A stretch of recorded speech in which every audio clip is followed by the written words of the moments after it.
I have a question about incarceration and education. However, I never was allowed to speak in the courtroom, so I'm gonna need you to be a little more permissible with me, because the judge ain't let me speak too much. Or the prosecutors didn't let me speak too much when I did that decade for manslaughter and attempted murder. The question is about what is the power of education? What's the utility of it? So the last time I see you, I was hoping OG was here. The last time I saw you, he's here? Right there. Okay. What's up, Juan? Shout it out. Where's his hand at? He's right there, second row, right there. Okay, well, the last time I saw you was probably in '02. I'm up at the Rucker Park. We're sitting inside the Entertainers Basketball bar with my boy Greg Maris, God bless. And you and Juan was deciding whether or not y'all was going to put a team in there. And that's when I had my boy Bone Collector. You ended up showing up. You know, Beyonce was at the game. Y'all played us. Clue was on my side. And y'all smoked us because you had too much money. We had one NBA player that was a bench player, and you came in there with like 5 starters. Right. Sorry. Your boy Juan, me and him was sitting inside. We both was members of the Reebok Sports Club, and he was trying to get me on a different path. He was giving me an education, and I don't even know how much education he had. But I wasn't listening. I was hard-headed. All I knew is the streets, rap music, and I was trying to be you, but I couldn't be you, right?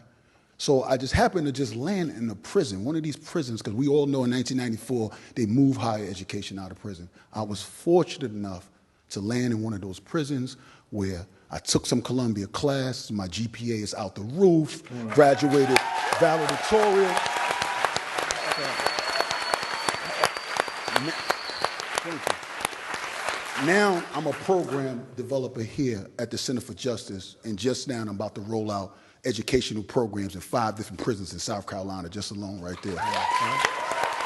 So for me, right, there's nothing more important than freeing my mind, right? And there was 2 things that I could have came out of there with, right? They could have gave me a gun in my hand, or they could put a book. And now I'm as powerful as I can be, and I wonder, what is your thoughts on education in prison, and how are we gonna get those Pell Grants reinstated for incarcerated people?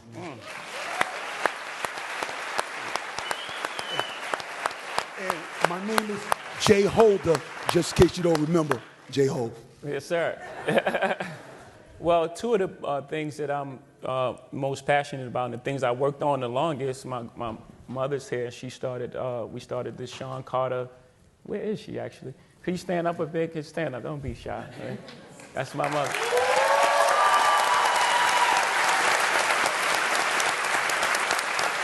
And we started the Sean Carter Foundation, I want to say 12. Is it 12 years now? Okay, help me with the math, though. Is it 12? 17 years, okay. Thank you, Mom. Wow, 17 years? And my mom, she goes on bus tours and take young kids from who's never left their neighborhood herself. The bus, every single year she goes, and now we started Reform, the 2 things you're speaking about. So once we figure out how to put these 2 things together and have them work together, as well as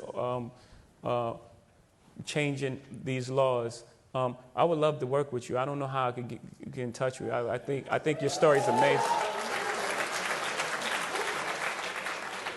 I think your story is amazing, and we should probably, you can educate us on some things, actually. Really. All right, thank you.